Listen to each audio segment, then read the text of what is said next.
Hello friend, मैं आपका तारा मेहरा लेके आऊँ एक नई वीडियो जिसमें बताऊंगा आपको इंटेरोग्राफी के बारे में सबसे इजी सबसे आसान ट्रिक।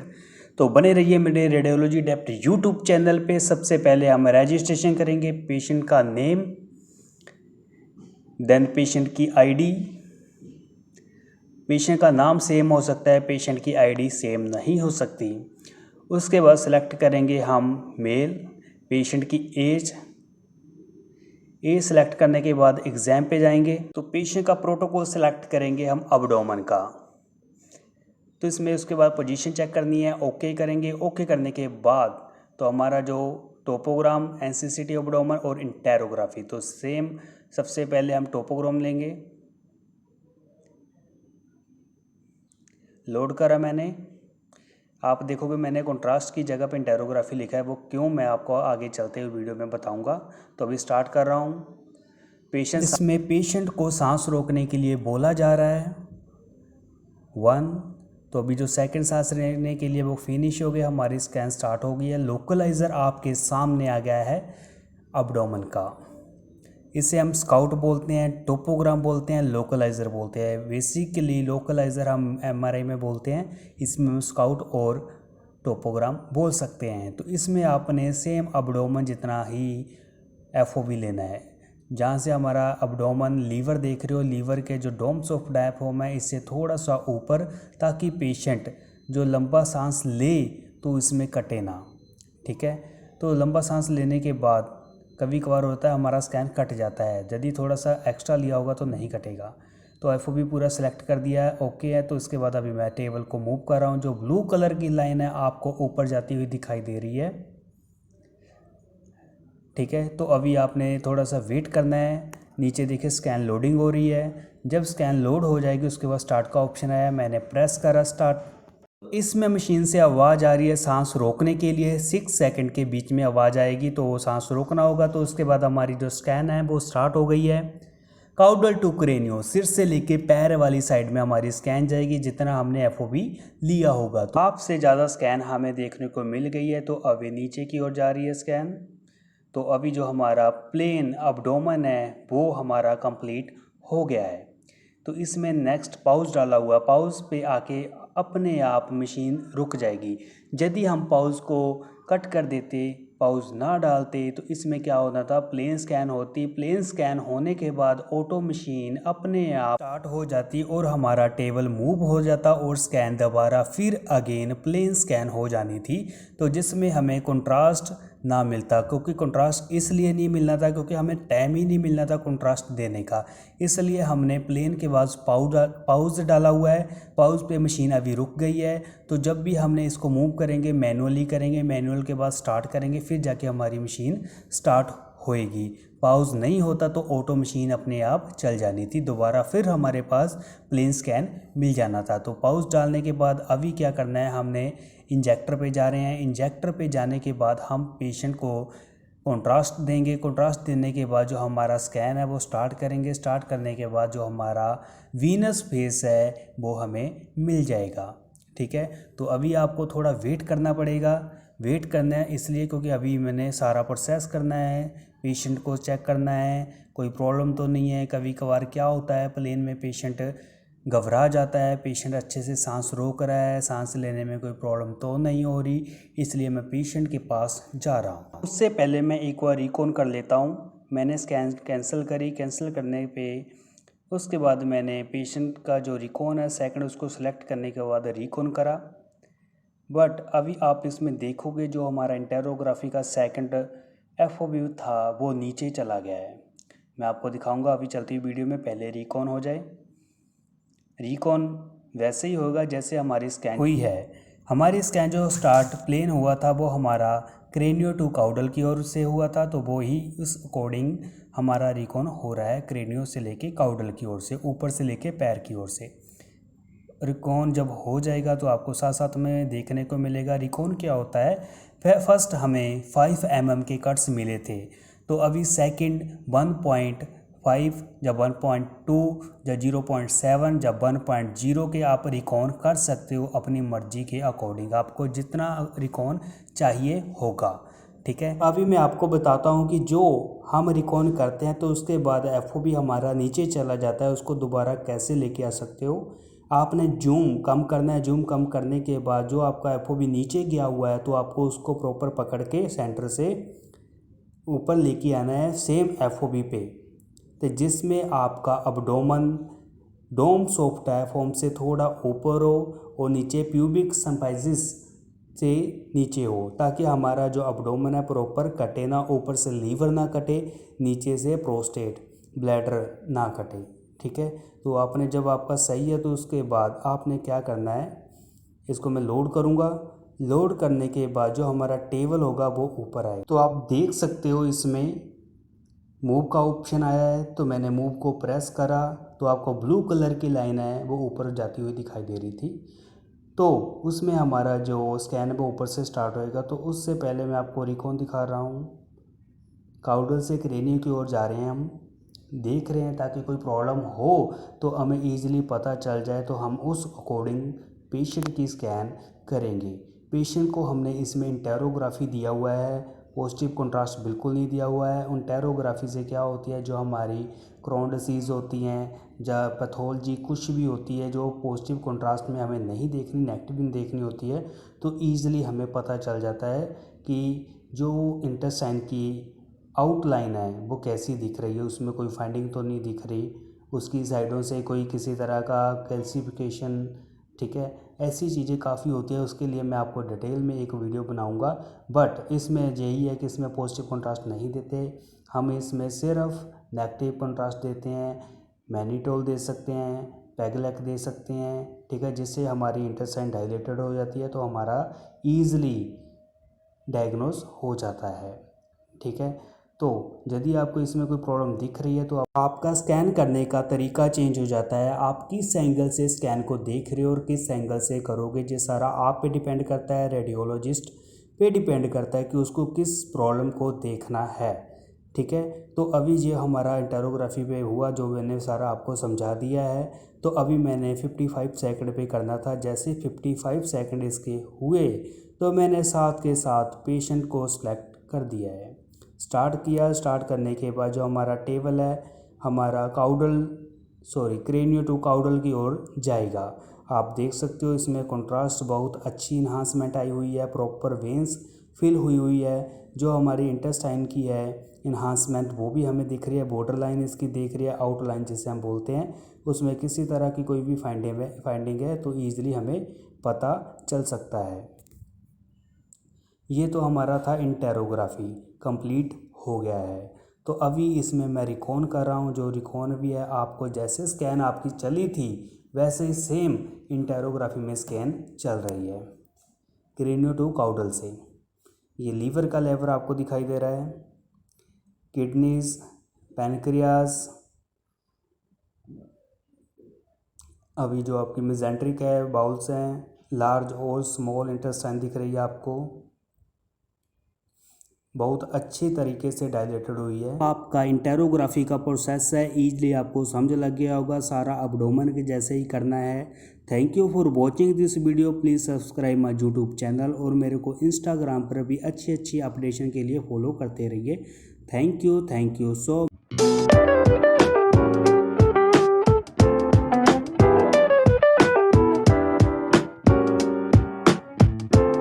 हेलो फ्रेंड, मैं आपका तरह मेरा लेके आऊँ एक नई वीडियो जिसमें बताऊंगा आपको CT ऑर्बिट स्कैन कैसे करते हैं, सबसे इजी सबसे आसान ट्रिक। तो सबसे पहले हमने पेशेंट का रजिस्ट्रेशन करना है, नेम। तो सेकंड हमने ID भरनी है। पेशेंट का नेम सेम हो सकता है, पेशेंट की ID सेम नहीं हो सकती, इसलिए आपने इस बात का बहुत अच्छे से ध्यान रखना है। उसके बाद मेल फीमेल जो भी ऑप्शन आपके पास है, तो देन उसके बाद एज। जब एज हम भरेंगे तो उसके बर्थ पे ओके करेंगे तो अपने आप वो डेट ऑफ बर्थ उठा लेता है। तो अभी हम आते हैं प्रोटोकॉल पे। हेड में जाके मैं ऑर्बिट को सिलेक्ट करूँगा।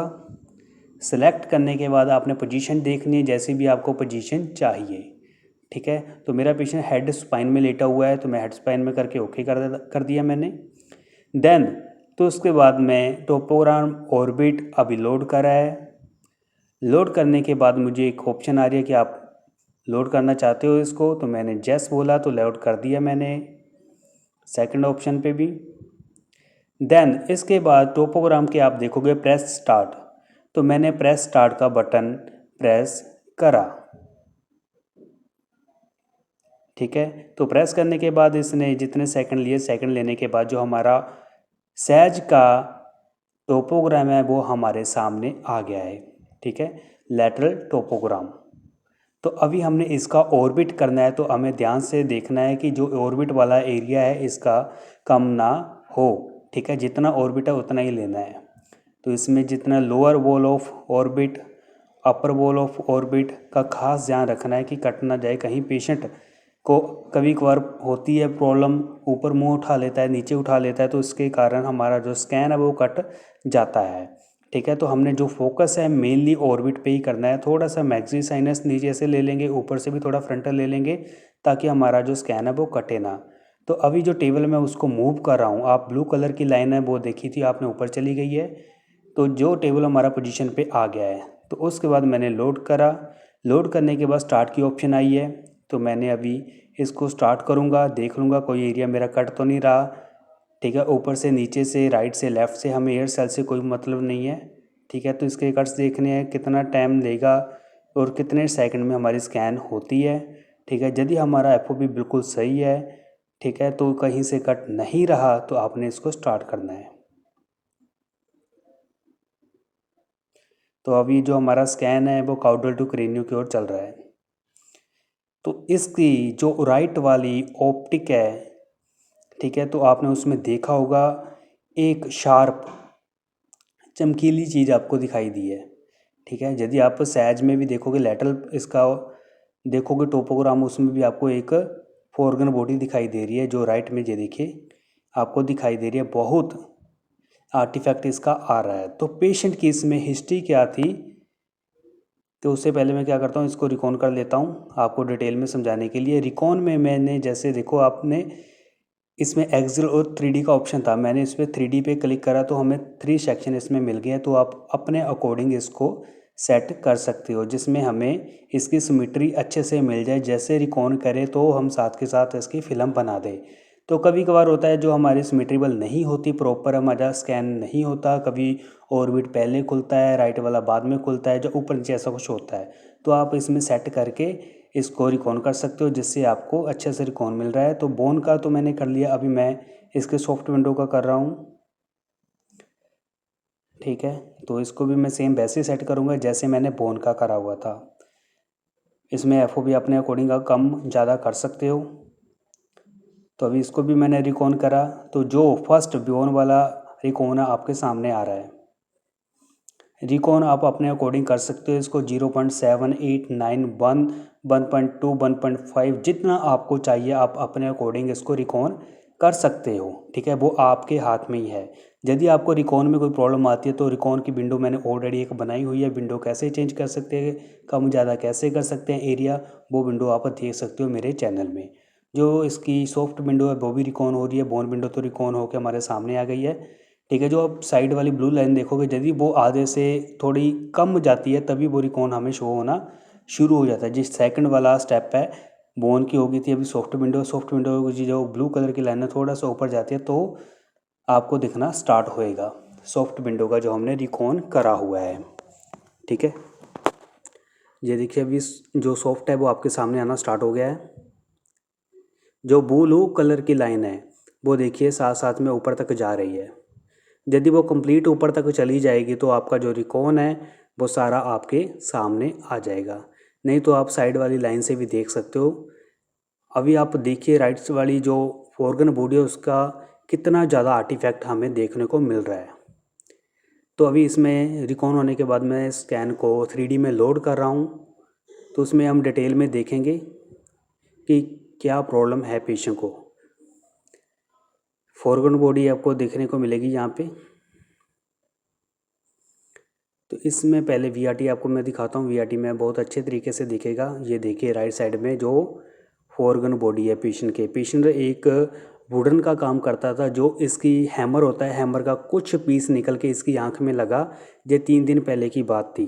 ठीक है, जो डेट है मतलब कि जब स्कैन करा, स्कैन से 3 दिन पहले की, तो उसके धीरे धीरे आँख है जो आइज़ है वो रेड होने लगी। तो उसके बाद मैंने आपको पिक भी दिखा देता हूँ पेशेंट की, ठीक है। देखने में इतना नहीं पता चलता, बट हमने जब 3D स्कैन करी इसकी CT स्कैन ऑर्बिट, तो उसमें हमें अच्छे से देखने को मिला कि इसकी आँख में फोरगन बॉडी है। तो अभी फर्दर इन्वेस्टिगेशन के लिए पेशेंट हॉस्पिटल में एडमिट होएगा, तो ऑपरेट करेगा। ऑपरेट करने के बाद इसकी जो फोरगन बॉडी है वो निकाली जाएगी, ठीक है। आप कभी भी ऐसा कोई काम करते हो तो आप कुछ ऐनक वगैरह यूज़ करिए जो पूरी स्ट्रॉन्ग ग्लास होता है, ठीक है। नॉर्मल यूज़ ना करिए, क्योंकि उसको भी तोड़ के जो पीस है मेटल का वो अंदर जा सकता है। मैं अभी आपको पिक दिखा देता हूँ। जो पेशेंट की पिक है उसमें देख सकते हो पेशेंट की जो राइट आइज़ है कैसे रेडनेस हुई पड़ी है। तो जब इसमें चोट लगी थी इसकी आइज़ पूरी स्वेल हो गई थी, बहुत ज़्यादा पेन हो रही थी, बर्निंग हो रही थी, जैसे कोई आँख में कोई चीज़, ठीक है। बट ऐसा कुछ नहीं था। जो फोरगन बॉडी थी वो इसके अंदर थी, अभी भी इसके अंदर है। जब ऑपरेट करवाएगा, ऑपरेट करने के बाद इसका जो ऑर्बिट है वो देखो क्या आगे होता है। में भी मुझे आपको डराने का कुछ ऐसा नहीं है, मैं जस्ट आपको CT ऑर्बिट के बारे में बता रहा हूँ। तो मे भी आपको ईजिली पता चल गया होगा CT ऑर्बिट कैसे करते हैं। सबसे अच्छी और आसान तकनीक। ऐसी अच्छी अच्छी वीडियो देखने के लिए चैनल को सब्सक्राइब करें, और आप मेरे इंस्टाग्राम पेज को भी फॉलो कर सकते हो। वहाँ पे नई वीडियो और जॉब अपडेशन आपको मिलती रहेगी। मे भी आपको ईजिली पता चल गया होगा CT ऑर्बिट के बारे में। Thank you so much.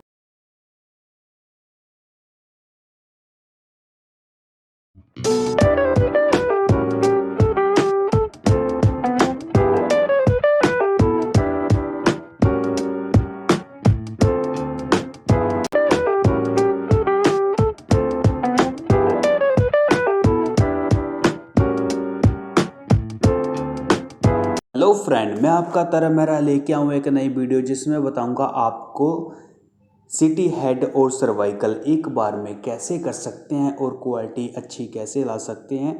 सबसे इजी, सबसे आसान तरीका। सबसे पहले आपका स्वागत है मेरे रेडियोलॉजी डेप्थ यूट्यूब चैनल पे। तो सबसे पहले हम रजिस्ट्रेशन पेशेंट का करेंगे। नाम, ID, age, male female, exam. Patient का नाम सेम हो सकता है, पेशेंट की ID सेम नहीं हो सकती। उसके बाद हमने क्या करना है कि पेशेंट की पोजीशन वगैरह देख लेनी है कि पेशेंट कैसे लेटा हुआ है। हेड में जाके हम पेशेंट के हेलिकल या स्पाइरल, दो हमारे पास ऑप्शन है। हेलिकल में क्या होगा, जो हमारी स्कैन होएगी वो रुक रुक के चलेगी। 3 सेकंड चली फिर रुक गई, फिर उसके बाद फिर चली रुक गई, फिर चली फिर रुक गई। तो हम हेलिकल में नहीं लेंगे, क्योंकि पेशेंट ट्रॉमा वाला है। पेशेंट हिलेगा तो स्कैन में प्रॉब्लम आएगी। तो मैं स्पाइरल स्कैन उठा रहा हूँ। स्पाइरल में क्या होएगा, पेशेंट की जो स्कैन है हम प्रेस करेंगे बटन प्रेस करने के बाद जो हमारी स्कैन है वो एक बार में पूरी स्कैन फिनिश करके ही रुकेगी, ठीक है। उसमें कोई स्टॉप नहीं आएगा, उसमें कोई वो नहीं आएगा। तो इसमें मैं लेंथ में थोड़ी बढ़ाऊंगा, ताकि जो पेशेंट की, मुझे हेड का मैंने प्रोटोकॉल उठाया तो उसमें सिर्फ हेड का ही आएगा। 256 या जितना भी आता है तो उस कोडिंग आएगा, सिर्फ हेड पे आके रुक जाएगा, तो थोड़ा सा फेस कवर होएगा। इसलिए मैंने इसकी लेंथ बढ़ा दी है, और मैंने इसका नाम भी चेंज कर दिया है। यदि आप देखोगे ब्रेन और सर्वाइकल, पहले सिर्फ इसका हेड करके था, तो मैंने इसमें ब्रेन और सर्वाइकल लिख दिया है, ठीक है। यदि आपको नहीं दिख रहा तो आप जूम करके इसको देख सकते हो। तो अभी मेनली बात है जो मैंने बताया था आपको, हेलिकल में जो स्कैन है वो रुक रुक के आता है, जैसे कि मैंने आपको बताया है। 3 सेकंड मशीन चलेगी तो उसके बाद कुछ टाइम का हमारा डिले आ जाएगा। उसमें क्या होता है, जो हमारी ट्यूब होती है वो कम फूकती है, ठीक है, कम यूज़ होती है, ठीक है। बट जो स्पाइरल प्रोटोकॉल होता है पेशेंट की जो स्कैन है पूरी हाई रेजोल्यूशन आती है, और पूरी जो ट्यूब है वो फूकती है, और मतलब कि यूज़ बहुत ज़्यादा होती है, और उसका टाइमिंग बहुत ज़्यादा होता है, क्योंकि हेलिकल में तो हमें ब्रेक ले लेके करना होता है। तो जो स्पाइरल होता है, स्पाइरल में एक बार में जाएगी जो मशीन है, मशीन का पूरा जोर लग जाता है वहाँ पे एक स्कैन करने में, ठीक है। तो यदि हेड और ब्रेन करेंगे तो इसमें बहुत ज़्यादा टाइम जाएगा, 84 83 के आसपास में टाइम जाएगा। यदि हम हेलिकल में करते तो हेलिकल में कम टाइम में हमारी जो स्कैन थी वो ख़त्म हो जानी थी, उसमें हमारी जो ट्यूब है वो भी कम फूकनी थी, ठीक है। तो इसमें आप ध्यान से देखना है कि हमें जो टोपोग्राम है वो ब्रेन का लेटरल वाला ही आएगा, ठीक है ना, सहज में। तो बस आपने उसी में जाके जो इसका एरिया है बढ़ा देना है। बढ़ाने के बाद हमने सर्वाइकल का जितना एरिया आपको चाहिए होगा यदि आप देखना चाहते हो कि इसमें फेस भी कवर हो जाए तो आप उसमें एफओवी आगे की ओर बढ़ा सकते हो और पीछे की ओर बढ़ा सकते हो, जिसे हम अंटीरियर और पोस्टीरियर बोलते हैं। आगे वाले पार्ट को अंटीरियर और पीछे वाले को पोस्टीरियर। ऊपर वाला जो पार्ट होता है हाई प्राइटल, उसे हम सुपीरियर बोलते हैं, और नीचे चिन वाला पार्ट होता है सर्वाइकल का, ठीक है, तो उसे हम बोलते हैं, बताइए आप क्या बोलेंगे? जी हाँ, बिल्कुल सही, उसे हम इन्फीरियर बोलेंगे, ठीक है। इन बातों का आपको ध्यान होना चाहिए, तभी आप सिटी में बता सकोगे, जैक्सन में बता सकोगे इंटीरियर क्या है पोस्टीरियर क्या है, क्योंकि सिटी और एमआरए में सारी जो गेम है फंडा है, तो ये सूत्र होते हैं हमारे छोटे छोटे, तो उसे बोल सकते हैं हम कि रूप की अंटीरियर वॉल, ठीक है, anterior wall of orbit, anterior wall of maxilla, ठीक है, मैक्सिली साइनस, ठीक है, मैक्सिली बोन, जैसे भी है, anterior posterior medial lateral inferior superior, इसी का सारा होता है। यदि आपको इसके बारे में अच्छे से पता चल जाएगा तो आपको कोई प्रॉब्लम नहीं होगी। तो फिर आपको पता चल गया होगा कि हेलिकल और स्पाइरल क्या होता है। तो अभी हम स्कैन करते हैं। मैंने जो स्कैन है लोड करा, लोड करने के बाद स्टार्ट का ऑप्शन आया, प्रेस करा, तो अभी जो सेकंड चल रहे हैं हमारे डिले के, उसमें हमारा हेड आ गया है, फेस आ गया है, सर्वाइकल का आ गया है। क्यों आया? क्योंकि हमने जो लेंथ थी वो लेंथ हमने बढ़ा दी थी, इसलिए हमारा जो स्कैन है वो ईज़िली हमें अच्छे तरीके से मिल गया हेड, फेस और सर्वाइकल का। जितनी आपको रिक्वायरमेंट है तो आप उस अकॉर्डिंग अपनी लेंथ बढ़ा सकते हो, उसमें आपको जो स्कैन है वो ईज़िली मिल जाएगी। तो अभी हमने ध्यान रखना है हेड से लेके हमने सर्वाइकल का करना है, ठीक है। तो जो फेस है वो भी मैंने कवर कर लिया, क्योंकि उसमें मुझे सिर्फ एफओवी खोलना था, हमारा एक्स्ट्रा कोई मशीन नहीं फूकनी थी, ठीक है। तो मैंने एफओवी बढ़ा के मैंने मूव करा, मूव करने के बाद अभी मैं स्टार्ट कर रहा हूँ, ठीक है। तो स्टार्ट होने के बाद जो हमारा स्कैन है वो नीचे से ऊपर की ओर जाएगा, काउडल से क्रेनियो की ओर जाएगा, ठीक है। आप देख सकते हो जो सर्वाइकल लेवल का स्कैन है हमें मिल रहा है, सर्वाइकल आ रहा है हमारा, मिड सर्वाइकल के पास हम पहुंच गए हैं, ठीक है। तो इसमें मेनली आपने देखना कि जो पेशेंट की पोजीशन है बहुत मायने रखती है। यदि पेशेंट की पोजीशन सही नहीं होएगी तो आपका जो स्कैन है वो बिल्कुल अच्छा नहीं आएगा, सिमेट्रिबल नहीं आएगा। ये जो हमारा स्कैन था मैंने कोशिश करी है कि पूरी सिमेट्रिबल ही हो, बट जो पेशेंट है अनकॉन्शियस है, वेंटी पे पेशेंट है, ट्रोमेटिक पेशेंट है, पूरा ब्लीड हुआ पड़ा था पेशेंट है, इसलिए जो इसकी पोजीशन में मुझे थोड़ी सी प्रॉब्लम आई, बट मैंने अपनी तरफ से जितना हो सका उतना अच्छा इसकी पोजीशन बनाई है। तो अभी हमें हेड के पास पहुंच रहे हैं, आप देख सकते हो पेशेंट के राइट साइड में काफ़ी ज़्यादा ब्लीड आ रही है, ठीक है। ये एसजीएच लग रहा है, इसमें थोड़े थोड़े से आपको बबल्स भी दिखेंगे, ठीक है। यदि आपको एक्सपीरियंस होएगा अच्छा तो आप इसमें फ्रैक्चर भी देख सकते हो सॉफ्ट विंडो में ही, क्योंकि उस एरिया में जो बोन है वो अंदर को थोड़ी सी बेंड हुई होती है, ठीक है। उससे क्लियर हो जाता है कि ये फ्रैक्चर है या क्या है, ठीक है। अभी जो हमारा स्कैन है वो कंप्लीट फिनिश हो चुका है, ठीक है। तो अभी मैं रिकॉन करूँगा इसका सेकंड जो रिकॉन है हमारा, ठीक है, 1 mm की कट मिल रही है जो हमारे लिए पूरे सफिशेंट है, ठीक है। बाकी आप अपनी मर्जी के अकॉर्डिंग इसको रिकॉन कर सकते हो, 1.0.7, 0.6, 0.3 या 1.1 या जितने भी आपको कट्स चाहिए आप अपने अकॉर्डिंग इसको रिकॉन कर सकते हो, और आप अपने अकॉर्डिंग इसकी विंडो चेंज कर सकते हो, ठीक है। ये सारा आपके पास है। मैंने एक अलग से रिकॉन की विंडो बनाई है कि यदि आपका एरिया अंटीरियर पोस्टीरियर कम हो जाए तो आप उसको कैसे बढ़ा सकते हो, विंडो कैसे चेंज कर सकते हो, ठीक है। तो इसकी जो थिकनेस है वो कैसे कम कर सकते हो, कैसे बढ़ा सकते हो, 1 की कैसे कर सकते हो, 0.7 की कैसे कर सकते हो। यदि आपको डिटेल में जानना है तो आप मेरे चैनल पे जाके रिकॉन नाम से एक वीडियो मैंने डाली हुई है, तो आप उसको देख सकते हो, आपको काफ़ी ज़्यादा उससे नॉलेज मिलेगी, ताकि फ्यूचर में जब आपको पेशेंट को बुलाने की दोबारा ज़रूरत ना पड़े। तो थोड़ा बहुत जो एरिया कट जाता है तो आप वही से रिकॉन एरिया बढ़ा के एफओवी बढ़ा के अपना स्कैन इंक्लूड कर सकते हो। यदि आपको देखोगे नहीं तो आपको नॉलेज नहीं बढ़ेगी, तो आपको पेशेंट दोबारा करना पड़ेगा, एफओवी बढ़ाना पड़ेगा, फिर आपको स्कैन करनी पड़ेगी। जो हमारा एफओवी है वो आगे और पीछे की ओर बढ़ेगा, ठीक है, ऊपर और नीचे की। जितना आपने ऊपर और नीचे से एरिया लिया होगा वो तो उतना ही रहेगा, बट आगे पीछे हमारा एरिया बढ़ सकता है। यदि मैं आपको बता दूं कि मैंने एक सर्वाइकल और हेड का करा था, हेड लेवल से लेता तो इसका नेक नोज़ है जो और फेस है, टीथ है, वो कट जाते। ठीक है, तो अभी मैंने क्या करना, स्कैन होने के बाद जो एफओबी था इसका बढ़ा देता और आगे को थोड़ा सा पीछे को, जिससे हमारा इसका नोज भी मिल जाता स्कैन होने के बाद। स्कैन होने से पहले नहीं, स्कैन होने के बाद की बात कर रहा हूँ। तो उसमें हमें इसका फेस अच्छी तरह से मिल जाता और पीछे से ओसिपिटल रीजन है वो भी अच्छे से मिल जाता। ठीक है, यदि आपको इसके बारे में नॉलेज नहीं होगी तो आप पेशेंट को बुलाओगे, लेटाओगे, फिर जाके आप स्कैन करोगे, फिर एफओबी बढ़ा के, तो सारा काफ़ी लंबा चौड़ा प्रोसेस हो जाता है। यदि आप ऐसे ही करोगे तो ईज़िली आपकी भी वैल्यू बढ़ेगी कि पेशेंट होने के बाद इसने एरिया इतने इंक्लूड कर लिया, कैसे करा है। चलो जिनको नॉलेज होगी वो तो अच्छी बात है, बट जिनको नॉलेज नहीं है इस बारे में तो उनके लिए एक नई चीज़ सीखने को मिलेगी। आप अलग से यूट्यूब चैनल पे देखोगे, रिकॉन करके एक मैंने वीडियो बनाई हुई है, आप देखोगे, नॉलेज आपको अच्छी सीखने को मिलेगी। तो अभी जो रिकॉन है हमारा सॉफ्ट विंडो का हो रहा है। ठीक है, रिकॉन होने के बाद इसके बाद एक और रिकॉन होएगा बोन विंडो का। इसका जो रिकॉन है वो बहुत धीरे धीरे जा रहा है।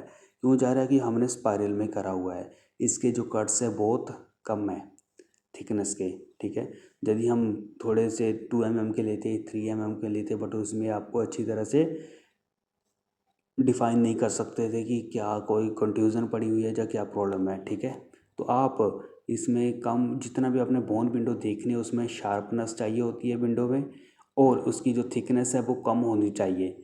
ठीक है, सॉफ्ट विंडो में भी ऐसे ही होता है कि आप 1 mm की कट आपको सफिशेंट है। अभी जो रिकॉन है वो अपने आप धीरे धीरे होते रहेंगे। ठीक है, जो बोन वाला रिकॉन है वो अभी पेंडिंग है, वो भी धीरे धीरे हो जाएगा। मेनली आपको मैंने स्कैन के बारे में बताना था कि ब्रेन और सर्वाइकल एक बार में कैसे कर सकते हैं ताकि जो इसकी क्वालिटी में भी कोई फ़र्क ना पड़े।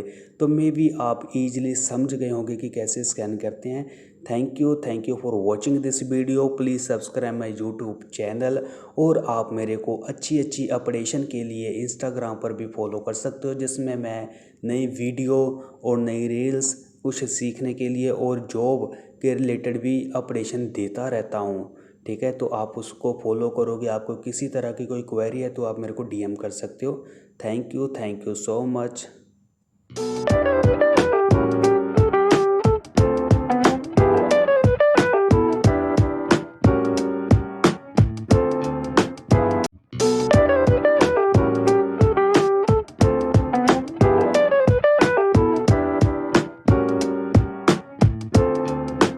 हेलो फ्रेंड, मैं आपका तरम मेरा लेके आऊँ एक नई वीडियो जिसमें बताऊंगा आपको डेंटल एप्लीकेशन के बारे में।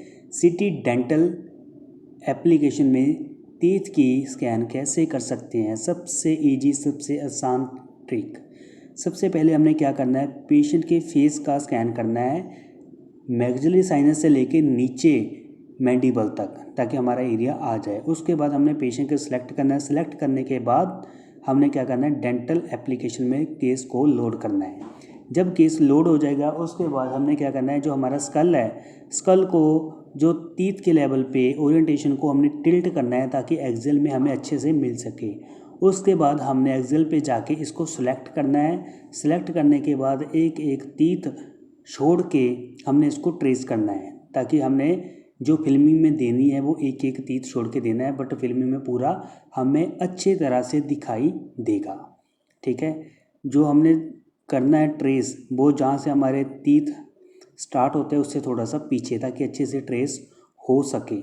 ठीक है, तो अभी जो हमने लास्ट में डबल क्लिक करना है, डबल क्लिक करके आप देखोगे तो आपका जो ट्रेसिंग है वो आपको ईजिली मिल जाएगा। ठीक है, आप राइट क्लिक करके इसको एरिया कम या ज़्यादा कर सकते हो। ठीक है, जितना आपको एरिया चाहिए।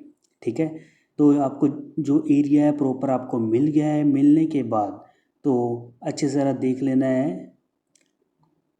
ठीक है, तो मैंने राइट ऑप्शन क्लिक करके इसको एरिया कम या ज़्यादा कर रहा हूँ। सही है, तो मैंने इसको ओके कर दिया है। ये देखिए एरिया कम करके आपको दिखा रहा हूँ, बट मैं प्रॉपर एरिया उतना ही लूँगा जितना मुझे चाहिए। ठीक है, जिसमें प्रॉपर टीथ मिल जाए। जब इसकी ग्राफ्टिंग करी जाती है तो प्रॉपर दांत की करी जाती है। उसके बाद अभी मैं स्टार्ट एवेल्युएशन पे जा रहा हूँ। तो जो हमारा स्कैन है वो सेव हो गया है, जो हमने स्कैनिंग पोजीशन करी हुई है। ठीक है, तो ये देखिए जो हमारा कॉर्नर में हमें मिल रहा है, इस पे सैज के कट लिए जाएंगे। ठीक है, राइट जा से लेके लेफ़्ट जा तक हमने जितना एरिया लिया है जो उतना एरिया हमें शो हो रहा है। देखोगे आप राइट साइड में थोड़ा सा एरिया ज़्यादा है, लेफ़्ट में कम है, वो इसलिए तो सैज में आपको जो इसके टीथ देखने को मिलेंगे। ठीक है, क्या होता है इसमें जो सैज में बहुत अच्छे तरीके से दिखते हैं जो रूट्स होते हैं कि कितना डीपली ग्राफ्टिंग करनी है और कितना ऊपर करना है, प्रॉपर जो साइज़ होता है वो सैज में ही मिलता है। इसकी रिपोर्ट होती है वो प्रॉपर सैज में ही करी जाती है। ठीक है, तो कितना नीचे से थिकनेस रखनी है, कितनी मिड से रखनी है, कितनी अपर से रखनी है। ठीक है, तो यदि आपका सारा ओके हो गया है तो आपने इसमें एक और बताता हूँ, जो हमारी नर्व होती है। ठीक है, क्या होता है जब हम टीथ की ग्राफ्टिंग करते हैं तो देखना होता है उसमें, जैसे मैंने बताया कि साइज़ कितना है। ठीक है, कभी कभार होता है जो रूट्स होते हैं ज़्यादा डीपली चले जाते हैं, नर्व को टच करते हैं तो फेशियल पाल्सी होने का खतरा हो जाता है। इसीलिए इसमें बहुत अच्छे से बहुत ध्यान रखना पड़ता है। पेशेंट का बीपी, शुगर या प्रेगनेंसी तो नहीं है, इन सारी चीज़ों को ध्यान में रखने के बाद ही इसमें दांतों को छेड़ा जाता है, इसकी ग्राफ्टिंग करी जाती है। ठीक है, यदि आपने इसको ट्रेस कर लिया, ट्रेस करने के बाद आपको सैज का लिमिटेड एरिया का मिल जाएगा, उसकी आपने अलग से फिल्मिंग बनानी है। एक तो आपने पूरी फिल्मिंग कर देनी है, उसके बाद जो अलग से फिल्मिंग उसी बनानी है जिसमें आपने नर्व को ट्रेस करा होगा।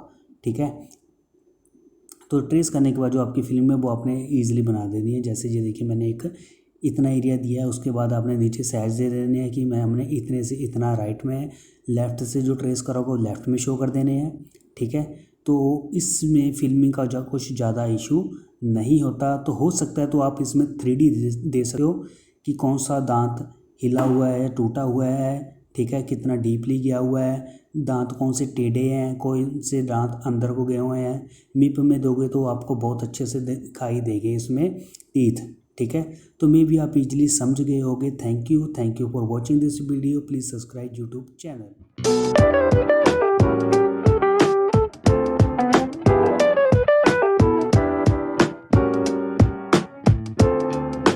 आपका तारा मेरा लेके आऊँ एक नई वीडियो जिसमें बताऊंगा आपको सीटी केजूबी के बारे में। सीटी केजूबी जिसे हम एनसीसीटी केजूबी बोलते हैं, non contrast computerised tomography kidney ureter bladder. ठीक है, तो अभी हम पेशेंट का रजिस्ट्रेशन करेंगे। नाम, पेशेंट की आईडी, मेल, पेशेंट की एज डाल रहे हैं, बर्थ पे सिलेक्ट करेंगे तो अपने आप उसकी एज आ जाएगी। तो अभी हम जाते हैं प्रोटोकॉल में। प्रोटोकॉल में जिस अकॉर्डिंग आपको चाहिए तो आप उस चीज़ को सिलेक्ट कर सकते हो। हमें एब्डोमेन चाहिए था तो मैंने एब्डोमेन को सिलेक्ट करा। अभी आप पोजीशन दे सकते हो, पोजीशन मेरी हेड स्पाइन है। ठीक है, तो मैंने उसको सिलेक्ट करा। सिलेक्ट करने के बाद जो हमारा कॉन्ट्रास्ट था मैंने उसको कट कर दिया, क्योंकि हमें कॉन्ट्रास्ट नहीं चाहिए, हमने सिर्फ केजूबी करना है।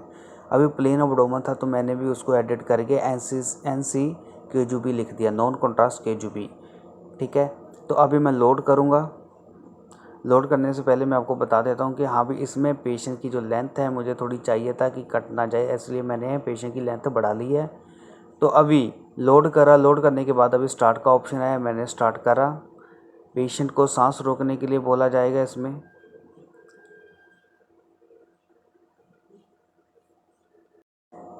तो हमारा जो लोकलाइज़र है हमें मिल गया है। आप देखोगे मैंने जो लोकलाइज़र है वो नीचे पेनिस तक एरिया लिया हुआ है। क्यों लिया हुआ है? जो पेशेंट को प्रॉब्लम है वो पेशेंट ने अल्ट्रासाउंड करवाया था। अल्ट्रासाउंड में पता लगा कि पेशेंट के जो स्टोन है एक राइट साइड में है और एक नीचे पेनिस यूरेथ्रा में फंसा हुआ है। ठीक है, तो अभी मैं क्या करूँगा, इसका केजूबी का जो एरिया है वो लूँगा। नीचे पेनिस तक लेना है हमने, जो ऊपर लेना है हमने वो D11 तक लेना है। ठीक है, आप काउंट कर सकते हो यदि आपको किसी तरह की कोई प्रॉब्लम है। ठीक है, काउंट करोगे तो आपको पता चल जाएगा D12 तक। ठीक है, ले सकते हो, बट फिर भी कभी कभार होता है पेशेंट लंबा होता है, जाके पेशेंट की किडनी ऊपर नीचे होती है थोड़ी सी, तो हम D11 तक लेंगे तो आपका जो एरिया पूरा आ जाएगा, केजूबी आ जाएगा। तो उसमें किडनी बिल्कुल कोई कटने की कोई संभावना नहीं होती। तो अभी उसके बाद मैं मूव कर रहा हूँ, आपको ब्लू कलर की लाइन है वो ऊपर को जाती दिखाई दे रही है, वो हमारा टेबल है, टेबल मूव हो रहा है। तो जब टेबल हमारा टॉप पे पहुंच जाएगा तो उसके बाद जो मूव का ऑप्शन है वो हट गया है। तो अभी क्या है, अभी हमने इसमें एडजस्ट पे क्लिक करेंगे। एडजस्ट पे क्लिक करने के बाद हमारी स्टार्ट की ऑप्शन आई है, तो हम यहाँ पे स्टार्ट करेंगे। अभी दोबारा पेशेंट सांस रोकने को, मशीन सांस रोकने को बोल रही है पेशेंट को। पेशेंट ने अपना सांस रोका तो मशीन स्टार्ट हो गई है। तो देख सकते हो आपको 7 एक्सेल सेक्शन मिल रहे हैं। लोअर पार्ट तक हम पहुंच चुके हैं। पेनिस एरिया में देखिए आपको छोटा सा स्टोन चमका होगा, ठीक है। नहीं आपने देखा तो कोई बात नहीं, मैं आपको दिखा देता हूं। तो अभी मैंने रिकॉन करा है। जो हमारे स्कैन के कट्स है वो 5 mm के हमें मिलते हैं, बट जो हमें रिकॉन करके मिलते हैं, रिकॉन करके हमें 1.0 mm के कट्स मिल जाते हैं। बट उसमें भी आपकी चॉइस होती है, आपको कितने कम थिकनेस के कट चाहिए और कितने सफिशेंट है, आपको उस अकॉर्डिंग स्कैन के अकॉर्डिंग देखना होता है, ठीक है। बट आप 1 mm के कट्स ले रहे हो तो वो सफिशेंट है आपके लिए, ठीक है, उसमें कोई प्रॉब्लम नहीं है। ये देखिए यूरेथ्रा में आपको स्टोन दिख रहा था। पेशेंट की हिस्ट्री क्या है, पेशेंट को पिछले 2 दिन से यूरन धीरे धीरे करके कम आना शुरू हो गया है, ठीक है। बट अभी पेशेंट को बिल्कुल ही ड्रॉप करके पास कर रहा है। कह रहा है मेरे को प्रेशर बहुत ज़्यादा होता है, बट पास करने में मेरे को प्रॉब्लम। अभी जो पेशेंट का हमारे पास केस था, रिकॉन करा हुआ था, हमने उसको 3D में लोड करा है। लोड करने के बाद जो एक्सिस सेक्शन है मैंने उसको थोड़ा सा बड़ा कर लिया ताकि जो स्टोन है हमारे से मिस ना हो सके। अभी मैं किडनी लेवल पे आ रहा हूँ। आप देखोगे राइट साइड पेशेंट को हाइड्रोनेफ्रोसिस है। जो यूरेटर का साइज़ है वो काफ़ी बड़ा हुआ है क्योंकि रास्ते में स्टोन है। स्टोन ने ये यूरिन का रास्ता ब्लॉक कर दिया, जिसके कारण यूरिन पास नहीं हो रहा और आगे उस साइड में अपर यूरेटर में स्वेलिंग हो चुकी है, ठीक है। तो अभी नीचे वाली साइड में हम जा रहे हैं। हमने देखना है कि यूरेथ्रा में जो स्टोन है वो आपको दिख रहा है।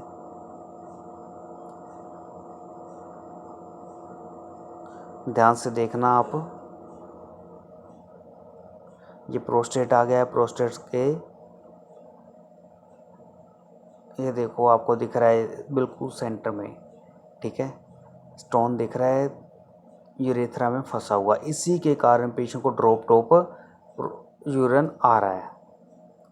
तो अभी क्या है, इसमें हमने जो 3D में लोड करा हुआ है तो हमने उसको एक एक करके फिल्मिंग में डालना है। तो ये देखिए हमने किडनी लेवल से स्टार्ट करी है। तो आप साइड में देखोगे माउस से मैं एक एक सेलेक्ट करी जा रहा हूँ, थोड़ा सा आगे करी जा रहा हूँ, एक एक कट करके मैं फिल्मिंग में लोड करी जा रहा हूँ, ठीक है। उसमें क्या होगा, जो हमारा स्टोन है वो मिस नहीं होएगा। बनाने को मैं बैच भी बना सकता हूँ बट उसमें स्टोन मिस हो जाएगा तो दोबारा मुझे एक आधा कट कहीं पे एडजस्ट करना पड़ेगा। बट यदि मैं एक एक अपनी आँखों से देख के कट दूंगा तो उसमें कोई मिस होने का चांस है ही नहीं, इसलिए मैं एक एक करके कट दे रहा हूँ, ठीक है। माउस देखिए, माउस आपको दिख रहा होगा लेफ़्ट साइड में, सॉरी राइट साइड में, वो नीचे जहाँ पे हमारे फिल्मिंग का ऑप्शन होता है। तो अभी जो कट है वो हमारे हो गए हैं। हमने जो फॉर्मेट चूज़ करना है वो 5x8 का फॉर्मेट चूज़ करना है, ठीक है। इसमें देखूँगा जो कट हमें नहीं चाहिए मैं इसमें भी कटिंग कर दूँगा, ठीक है। जिसमें हमें चाहिए, क्योंकि हमें इसमें चाहिए किडनी यूरेटर ब्लैडर, जो फालतू एक्स्ट्रा कट है बीच बीच में तो मैं वो कट कर दूँगा। जो आप फाइंडिंग दिख रही होगी वही कट मैं रखूँगा, ठीक है। 5x8 का फॉर्मेट है हमारा। तो हमारा जो एडजस्ट हो चुकी है, एक्सेल की फिल्मिंग मैंने प्रिंट कर दी है। तो अभी जो कॉर्नर का आ गया है हमारे पास, सेम इसमें भी मैं ऐसे ही कर रहा हूँ, एक एक करके फिल्मिंग में लोड कर रहा हूँ। तो सेम फंडा इसमें भी ऐसे ही है ताकि हमारा जो स्टोन है वो मिस ना हो सके। बैच बना के करूँगा तो मिस होने के चांस हो जाते हैं, यदि एक एक करके इमेज डालूँगा तो इसमें मिस होने के चांस नहीं होते, बहुत कम होते हैं। जहाँ हमारा स्टोन कोई छोटा मोटा मिस हो जाएगा, बट यदि एक एक करके हम आँखों से देंगे, ठीक है, देख के देंगे अच्छी तरह से, तो वो मिस नहीं होएगा। तो अभी जो फॉर्मेट है मैंने इसमें सिलेक्ट करा है 5x6 का। तो मैंने जो उतना ही करा है ताकि जो हमारा यूरेथ्रा का स्टोन है वो भी दिख जाए और ऊपर से किडनियाँ भी ना कटे। ठीक है। तो लास्ट वाले जो कट बचे हुए हैं तो उसमें मैं क्या करूँगा, एरो मार्किंग करके जो हमारा स्टोन है वो दिखा दूँगा, ताकि डॉक्टर देखे या पेशेंट देखे या पेशेंट के रिलेटिव देखे तो उसमें फिल्मिंग में अच्छे से उनको स्टोन के बारे में पता लगना चाहिए कि ये स्टोन है और किस एरिया में फंसा हुआ है, किस एरिया में रुका हुआ है, यूरेथ्रा में कहाँ रुका हुआ है, किडनी में कहाँ स्टोन पड़ा हुआ है, यूरेटर में कहाँ स्टोन पड़ा हुआ है, राइट है या लेफ़्ट है, वो देखने पे ईज़िली उनको पता चल जाएगा। ठीक है। तो मैं थोड़ा सा इसको आगे पीछे कर रहा हूँ ताकि जो स्टोन है वो अच्छे से दिख जाए। ये मैंने मिप करा है। एक और बात बता देना चाहता हूँ, यदि आप एमपीआर में देखोगे तो छोटे से छोटा स्टोन है वो मिस हो जाता है। यदि आप मिप करोगे उसमें जो भी छोटे से छोटा होगा, कितने स्टोन पड़े हैं, कैनक्रेशन भी है, वो भी आपको ईज़िली पता चल जाएगा कि ये कहाँ पड़ी हुई है और कौन से एरिया में पड़ी हुई है, किडनी में है, कितने भागों में डिवाइड हुई हुई है। ठीक है। इसलिए आपने जब भी केजीबी करना है तो उसको एक बार मिप में ज़रूर कर लेना है। उसकी थिकनिंग 15 से 20 कर लेनी है आपने, उसमें आपको स्टोन अच्छे से दिख जाएगा। तो ये देख सकते हो नीचे मैंने जो कट दिया है 5 कट, ठीक है, उसमें मैंने फाइंडिंग को दिखा दिया है कि फाइंडिंग है, ठीक है, और किस एरिया में है। कॉर्नल, मिप कॉर्नल, एक्सियल, सैज और एक्सियल। ठीक है। ये जो 5 कट है हर एरिया, हर ओरिएंटेशन में मैंने दिखा दिया कि कौन से एरिया में स्टोन पड़ा हुआ है। वैसे तो मैंने पहले भी एनसीसीटी केजीबी की फिल्मिंग बनाई हुई है, बट ये सेकंड ट्रिक है, तो मे भी आपको ईजिली समझ लगी होगी कि केजीबी की फिल्मिंग कैसे करते हैं। सबसे आसान, सबसे इजी ट्रिक। यदि आपको वीडियो अच्छी लगी तो आप चैनल को सब्सक्राइब कर लीजिएगा, मेरे को इंस्टाग्राम पर भी फॉलो करिएगा। Thank you for watching this video. Please subscribe my YouTube channel. Thank you.